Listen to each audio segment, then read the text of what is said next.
Hello friends, मैं हूं अजीज शेख। आप देख रहे हैं मूवी स्टॉक शो चैनल, जिस पर आज मैं रिव्यू करने वाला हूं नेटफ्लिक्स पर रिलीज हुई रवीना टंडन की कई साल बाद आई हुई सीरीज अब नायक को, जिसके पहले सीजन में हमें टोटल 8 एपिसोड्स देखने मिलते हैं। बट सॉरी टू से ये सीरीज आप फैमिली के साथ बैठकर नहीं देख सकते। इसके अलावा शो की सीधे कहानी की बात करें तो शो की कहानी हिमाचल के एक फिक्शन टाउन से बेस है, जिस टाउन में एक टूरिस्ट एमी नाम की लड़की का कत्ल हुआ है। अब उसकी इस मर्डर मिस्ट्री के पीछे कौन कौन जिम्मेदार है, उसका पता वहाँ पर आए हुए नए SHO अंगद को दिया गया है, क्योंकि शहर के पुरानी SHO 1 साल की लीव पर है। जिस कैरेक्टर का रोल प्ले इस फिल्म में रवीना टंडन ने प्ले किया है और उनके कैरेक्टर का नाम कस्तूरी डोगरा है, जो नहीं चाहती कि ये केस उनके अलावा कोई दूसरा हैंडल करे, यानी कि अंगद, क्योंकि ये उनके करियर की एक ऐसी अपॉर्चुनिटी है जिसका उन्होंने कई सालों से वेट किया है। और वो आई भी ऐसे टाइम पर है जिस वक्त उन्हें उनकी फैमिली के लिए खाली टाइम चाहिए। लेकिन अब ना चाहते हुए वो इस केस में जबरदस्ती घुसना चाहती है, यानी कि अपने हिसाब की इन्वेस्टिगेशन चाहती है ताकि पेपर में उनका नाम छपे। और अब इन सभी झमेलों के बीच आशुतोष राणा का कैरेक्टर भी हमें दिखाया जाता है, जो कि एक रिटायर हवलदार है। और हाँ, कस्तूरी के ससुर भी, जिनके कैरेक्टर से एक केस आज तक सॉल्व नहीं हुआ, यानी कि 19 साल पुराना केस, जो अब इतने साल बाद इस केस से कनेक्टेड होता भी है या नहीं, और इसके पीछे की थ्रिलर मिस्ट्री, फैमिली की ट्रेजेडी, पॉलिटिक्स, थ्रिलर और हॉरर का तड़का कैसे इस सीरीज में डालकर हमारे सामने प्रेजेंट किया गया है, उसका पता तो आपको सीरीज देखकर ही चलेगा, जिसके हर एक एपिसोड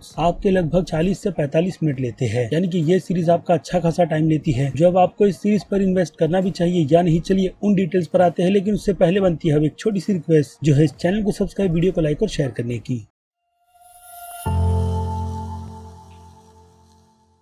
सो फ्रेंड्स, तो पहले काफी सिंपली कहूँ तो हाँ, ये एक one time watch time pass सी सीरीज है, जिसे आप अपने खाली समय में बैठकर अपना टाइम पास बहुत ही अच्छी तरीके से कर सकते हो। पर शुरुआत के 2-3 एपिसोड प्रॉपर तरीके से प्रेजेंट नहीं किए गए, लेकिन उसके बाद के एपिसोड ठीक ठाक है, जिस कारण से आपका इंटरेस्ट इस शो में पूरी तरीके से बन जाता है। जिसमें अगर सभी के सभी एक्टर्स की परफॉर्मेंस की भी बात करें तो वो भी अच्छी है, जो आपको बिल्कुल भी डिसअपॉइंट नहीं करेगी। साथ ही साथ शो का डायरेक्शन भी काफी कमाल का है, जिसके कलर करेक्शन से लेकर फोटोग्राफी, सेट डिजाइनिंग और सिनेमेटोग्राफी तक काफी ज्यादा अच्छी लगती है। बट अनफॉर्चुनेट सीरीज के VFX बिल्कुल भी नहीं, जो बहुत नहीं बल्कि हिसाब से काफी ज्यादा एनिमेटेड लगते हैं। इसके अलावा जो स्टोरी हमारे सामने प्रेजेंट की गई है, आई नो उसकी कंपैरिजन आप वुड सेलेक्ट की सीरीज कैंडी से काफी ज्यादा करोगे, क्योंकि उसमें कैरेक्टर से लेकर सिचुएशन और स्टोरी की प्रेजेंटेशन ही कुछ इस तरीके की है। लेकिन यहाँ पर नेटफ्लिक्स का बजट था, जिसने इस सीरीज को अपने लेवल पर रखकर शूट किया है, यानी कि बचाने में क्रिएटर्स इस सीरीज को पूरी तरीके से कामयाब हुए हैं, ताकि लोग इसकी ज्यादा कंपैरिजन कैंडी सीरीज के साथ बिल्कुल भी ना करें। लेकिन अगर वही इस सीरीज में सब कुछ अच्छा है, तो काफी कुछ नहीं बल्कि हिसाब से बहुत सारी चीजें बुरी भी है, जिस पर मैं बस थोड़ी देर में ही बात करूंगा। क्योंकि एक तो इस शो को सभी ऑडियंस को ध्यान में रखकर बनाया गया था, जिसमें मेकर्स कुछ हद तक ही कामयाब होते हैं, क्योंकि ये सीरीज सभी ऑडियंस को तो बिल्कुल भी पसंद नहीं आने वाली। यानी कि इसमें भी सेलेक्टिव है, जो कि क्लास ऑडियंस से लेकर क्रिटिक्स तक को छाट देती है। यानी कि उन्हें ये सीरीज डेफिनेटली क्या कहूँ 100% पसंद नहीं आने वाली। और अब उन डिसअपॉइंटमेंट की बात करें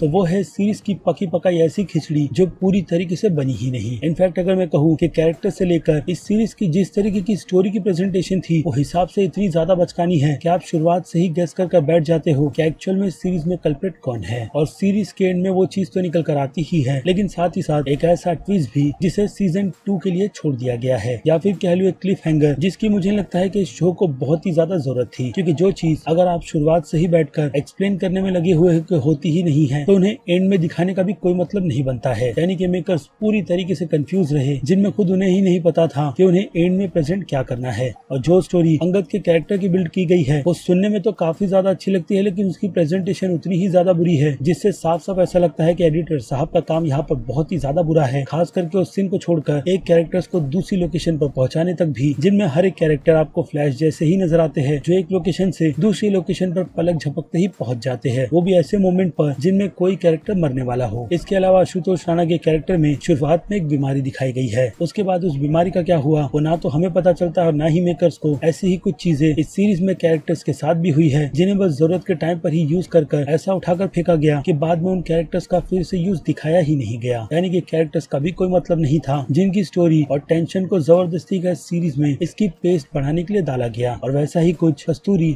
और अंगद के कैरेक्टर के बीच की बेमतलब की स्टोरी और टाइम वेस्ट होने वाली केमिस्ट्री भी दिखाई गई है, अगेन बिना किसी सर पैर की। यानी अगर देखा जाए तो इस शो की सबसे बड़ी दिक्कत है कैरेक्टर्स को बिल्ड करना करना जो ये सीरीज इतने सारे कैरेक्टर को कर लेती है कि अपने इतने बड़े रन टाइम में भी उन कैरेक्टर्स को बहुत ही अच्छी तरीके से डेवलप ही नहीं कर पाती। हाँ, कस्तूरी की कैरेक्टर और उसके फैमिलीज के एंगल को छोड़कर जो कहीं ना कहीं हमें अच्छा खासा इम्पैक्ट देते हैं। और हाँ, रवीना टंडन की कैरेक्टर कस्तूरी को भी लेकर जो स्टार्ट में डेवलपमेंट की गई है उससे तो ऐसा ही लगता है कि उन्हें किसी भी किस्म का नॉलेज नहीं है अपने फील्ड में, इसलिए उनकी हरकत कुछ इसी तरीके की है। लेकिन बाद में जिस तरीके से उनके कैरेक्टर में जो चेंजेस किए जाते हैं और अंगद का उन पर ट्रस्ट करना वो भी इतनी जल्दी, वो भी कुछ अजीब सा लगता है। बाकी अंगद के कैरेक्टर की पास्ट स्टोरी बहुत नहीं बल्कि हिसाब से काफी ज्यादा बुरी है प्रेजेंटेशन में, जिसमें एक कैरेक्टर से आके समझाता भी है लेकिन उसे करना क्या है उसका बाद में कोई भी रिजल्ट निकल कर नहीं आता। बस पूरी सीरीज में अंगद को हौसला ही दिया जाता है कि उसे खुद पर कंट्रोल रखना है। और उतना ही बुरा इस सीरीज का एंड था जिसमें जबरदस्ती की उम्मीद बांधी गई है, क्योंकि ये कहानी अपने पहले ही सीजन में पूरी तरीके से खत्म हो सकती थी, जो कि हो भी गई है। लेकिन जैसे कि मैंने कहा, वो जो ट्विस्ट निकल कर आता है वो बिना किसी सर पैर का है और उनका कोई मतलब भी नहीं बनता। लेकिन फिर भी अब चीजें दिखाई गई है, इसलिए हो सकता है कि उसे सीजन 2 में कंटिन्यू रखा जाए। बाकी मेकर्स की मर्जी है, और हाँ, खास करके नेटफ्लिक्स वालों की, जिन पर डिपेंड करता है कि उन्हें इसका सीजन 2 बनाना भी है या नहीं, क्योंकि ऑलरेडी अगर टीज दिया गया है तो प्रिपरेशन भी कर रखी गई होगी, जिस पर मुझे लगता है एक अलग ही शो बन सकता था और उसे इसमें खींचकर जबरदस्ती की स्टोरी को बढ़ाना नहीं चाहिए था। क्योंकि अंधविश्वास एक ऐसा टॉपिक है जो हमारे इंडिया में आज तक, या फिर कहूँ अगले कई और 100 सालों तक, इस देश का क्या पूरी दुनिया का पीछा नहीं छोड़ेगा। लेकिन इस पर जो इम्पैक्ट डालने की कोशिश शुरुआत में सीरीज में की जा रही थी वही पूरी तरीके से फेल हो गई। अब इसका पता तो आपको सीरीज देखकर ही चलेगा, उसके पहले बिल्कुल भी नहीं। इसलिए अब आपको और भी ज्यादा ना कंफ्यूज करते हुए सीधे आ जाते हैं सीरीज की रेटिंग्स पर, जिनमें अगर मैं बात करूँ इस सीरीज के एक्शन की, तो एक्शन सीरीज के बहुत बुरे हैं, बट कुछ ठीक है। जिस हिसाब से सीरीज की एक्शन की रेटिंग बनती है 5 में से 1.5 स्टार की, और कॉमेडी के लिए तो 0 ही रहेगी, जो इस सीरीज में है नहीं। इसके अलावा आ जाए ड्रामा पर, तो ड्रामा जैसे कि मैंने कहा, अगर इन लूप होल्स और कई सारी प्रॉब्लम्स को छोड़ दिया जाए तो एक टाइम पास सी स्टोरी है। जिस हिसाब से मैं इस सीरीज को ड्रामा के लिए 5 में से 2.5 स्टार की रेटिंग दूंगा। और आ जाए सस्पेंस पर, तो सीरीज का सस्पेंस मेरे लिए इतना भी ज्यादा ट्विस्टी नहीं था, जिसे ध्यान में रखकर मैं इस सीरीज को सस्पेंस के मामले में 5 में से 1 स्टार से ज्यादा की रेटिंग नहीं दूंगा। बाकी बात रही इसके हॉरर और थ्रिल की, तो ये कैटेगरी भी इस सीरीज के लिए काफी ज्यादा कम रहेगी, या फिर कहूँ कि हिसाब से काफी ज्यादा कम, जिसमें मैं इस सीरीज को 5 में से आधे स्टार की रेटिंग ही दूंगा। और बात करें मास्टर्स ऑडियंस की, तो मास्टर्स ऑडियंस की कैटेगरी में ये सीरीज बी की रेटिंग डिजर्व करती है, यानी कि एक सिंपल सी टाइम पास की सीरीज। क्रिटिक्स को तो ऑलरेडी ये सीरीज पसंद नहीं आ रही है, जिस हिसाब से क्रिटिक्स की राय सीरीज को लेकर सी की रहेगी। और बात करें मेरी, तो मैं इस सीरीज को B- की कैटेगरी में रखूंगा, क्योंकि भले से ही सीरीज में कई सारे फॉल्ट क्यों ना हो, लेकिन फिर भी इस शो को मैंने टाइम पास के हिसाब से अच्छा खासा ही एंजॉय किया है, इसलिए ये रेटिंग B- तो डिजर्व करती ही है, क्योंकि प्रेजेंटेशन ठीक थी। बाकी मर्जी आपकी है, क्योंकि ये मेरा पर्सनल ओपिनियन है नेटफ्लिक्स की सीरीज अरनायक को लेकर, तो मुझे पर्सनली ये सीरीज कितनी ज्यादा पसंद आई है और कितनी नहीं। तो अब बनता है आपका ओपिनियन, जो आप मुझे कमेंट में लिखकर बता सकते हैं। क्योंकि अब वक्त है वीडियो को यहीं पर खत्म करने का। मैं हूँ अजीज शेख, आप देख रहे थे मूवी स्टॉक शो चैनल, जिसे अगर आपने अभी तक सब्सक्राइब नहीं किया है तो सब्सक्राइब कर लीजिए, और बगल में बने हुए बेल आइकन के साथ साथ नोटिफिकेशन को भी ऑल पर क्लिक कर दीजिएगा। बाकी अब मैं मिलूंगा जल्दी आपसे दूसरी किसी वीडियो में किसी और फिल्म या फिर किसी और सीरीज के टॉपिक पर बात करते हुए। तब तक के लिए आप मेरे चैनल के बाकी दूसरे वीडियोस को भी एंजॉय कीजिए। Till then,